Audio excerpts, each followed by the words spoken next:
রাইকে অনির্বাণের কাছ থেকে যে কোনো মূল্যে এবার কেড়ে নিবে নীলু। হ্যাঁ বন্ধুরা, ভিডিও তো রাইতেই দেখতে থাকুন। যে মুহূর্তে কিনা রাইয়ের বৌমনির মুখ থেকে নীলু, রাই এবং অনির্বাণের ফের একবার বিয়ে দেওয়ার কথা শুনতে পায়, ঠিক সেই সময় নীলু অন্য ঘরে গিয়ে রাগে ক্ষোভে ফেটে পড়ে এবং বলতে থাকে যে না, এটা কোনোদিনও হতে পারে না। আমি বেঁচে থাকতে রাই এবং অনির্বাণ আবারও এক কোনোদিনও হতে পারে না। অনেক কষ্টে, অনেক কিছু করে, অনেক কাঠখড় পুড়িয়ে আমি তোদেরকে আলাদা করেছি এই যাত্রায়, আর আমি বেঁচে থাকতে কোনোদিনও তোদেরকে আমি এক হতে দেবো না। কারণ তোদের মিল হওয়া মানেই আমি আবারও বিপদে পড়ে যাব। আমি জেল হাজত বাস করবো আর তোরা সুখে ঘর সংসার করবি, সেটা আর যে হোক না কেন আমি বেঁচে থাকতে কোনো মতেই সহ্য করতে পারবো না। এবার কিছু না কিছু করে আমার এমন কিছু করতে হবে যার ফলে কিনা অনির্বাণ দাদাভাই এত কাছ থেকেও রায় দিদিভাইকে পাওয়া সত্ত্বেও কোনো মতে রায় দিদিভাইকে পাবে না। পুরোপুরি রায় দিদিভাইয়ের জীবনটাকে আমি জ্বালিয়ে পুড়ে ছাড়খাড় করে দেবো। রায় দিদিভাই, আমিও দেখি যে তুই এই যাত্রা কী করে বেঁচে ফিরিস, কারণ এবার আমি কাউকে দিয়ে না, আমি নিজ হাতে তোকে মারবো, তোকে নিজ হাতে মেরে শেষ করে তবেই আমি আমার প্রতিশোধ পূরণ করবো।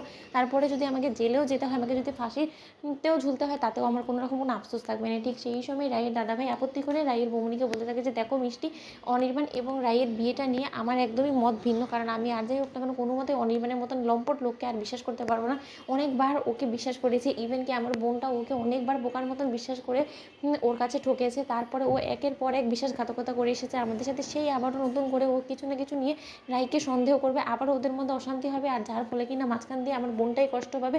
আর সেই জিনিসটারই আনন্দ নেওয়ার চেষ্টা করবে নীলুদের মতন বদমাইশ মানুষগুলো। আর সেটা হোক বারবার করে, আমি সেটা কোনো মতেই চাই না। ঠিক সে সময় মিষ্টি বলতে থাকে চাচা, তোমার সবসময় এটা কেন মনে হচ্ছে যে কোনো না কোনোভাবে আঘাত আসা মাত্রই ওদের সম্পর্কটা ভেঙে যাবে? তুমি একটা জিনিস লক্ষ্য করে দেখো যে শত বিপদ বাধা বিপত্তি এড়িয়ে হলো তো ওরা আবারও এক হচ্ছে, তাই না? তাহলে আমি তোমাকে বলছি যে তুমি এবার অন্তত অনির্বাণকে শেষ একটা সুযোগ দাও। তুমি দেখবে যে অনির্বাণ আর যে হোক না কেন রায়কে আমাদের সকলের কাছ থেকে বেশি ভালো রাখবে। কারণ তুমি তো নিজেও খুব ভালো করে দেখেছো বিক্রম, যে রায় অনির্বাণের কাছ থেকে দূরে থেকে নিজে ভেতরে ভেতরে কতটা কুমড়ে কুমড়ে কষ্ট পেয়ে আরও বেশি অসুস্থ হয়ে উঠেছিল। তুমি ওর কষ্টগুলো দেখোনি, তুমি ওর চোখের জলগুলো দিন রাত ফেলেছো, সেগুলো লক্ষ্য করেনি। তাহলে তুমি নিজের বোনের যদি ভালো চেয়ে থাকো, তাহলে আমি তোমাকে বলবো যে তুমি এটাটা প্লিজ দ্বিমত করো না, তুমি রাজি হয়ে যাও। ঠিক সেই সময় নীলু আপত্তি করে বলতে থাকে যে অসম্ভব বৌমনি, তোমার মাথা খারাপ হয়ে গেছে, তুমি এরকম একটা লোকের কাছে আবারও রায় দিদিভাইকে তুলে দেওয়ার কথা ভাবছো কী করে বলো তো?